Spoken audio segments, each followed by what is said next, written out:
रामकृष्ण मठाची ही खूप जुनी लायब्ररी आहे.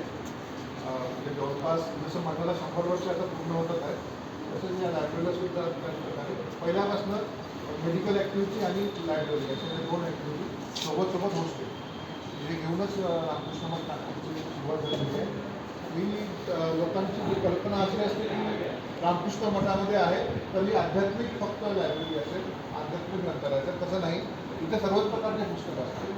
म्हणजे मेडिकलची पुस्तकं तुम्ही आता फार्मसीच्या तर एक्झॅक्टली तुमच्या पेनची पुस्तकं नाही मिळणार, परंतु ज्यांना रिसर्च करायचं आहे दरवर्षी आपल्या लायब्ररीमधनं बरेचसे रिसर्च PhD करणारे मुलं त्या लायब्ररीचा फायदा घेतात.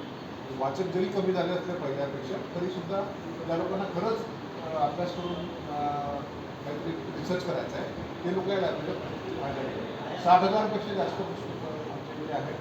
हा जेवढा हॉल आहे तेवढाच मागे एक हॉल आहे, तिथे रेफरन्स क्वालिटीची पुस्तकं ठेवली आहे आणि वरच्या हॉलमध्ये न्यूजपेपर आणि पिरियडिकल्स असतात. सकाळी 8 ते 10:30 आणि संध्याकाळी 5 ते 7:30 हे लायब्ररीचे टायमिंग्स आहेत. आणि नागपूरचा जो कोणी रहिवासी आहे तो लायब्ररीचा मेंबर होऊ शकतो. फक्त इंट्रोडक्शन तुम्हाला आणावं लागतात. 230 रुपये रिफंडेबल डिपॉझिट आणि 200 रुपये वार्षिक वर्ष एवढेच फक्त या लायब्ररीचं आहे. सकाळी 8 ते 10:30 आणि संध्याकाळी 5 ते 7:30 असे 2 टायमिंग ठेवले आहेत. म्हणजे कॉलेजला जाणारे मुलं किंवा मग ऑफिसला जाणारी जर मंडळी असेल तर त्यांना सुविधा होईल. रविवारी लायब्ररी सुरू असते, गुरुवारी बंद असते. आमच्या लायब्ररीमध्ये काही रेअर पुस्तकं आहेत.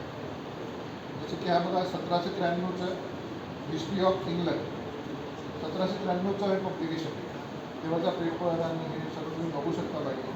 तर अशी रेअर क्वालिटीची पुस्तकं आमच्या लायब्ररीमध्ये आहेत. म्हणजे इथे लायब्ररीचं मेंबर होण्यासाठी फक्त दोघांचे इंट्रोडक्शन आणायला लागतं. 2 फॅमिली डॉक्टर किंवा गार्डन अकाउंटंट किंवा या लायब्ररीचे मेंबर्स.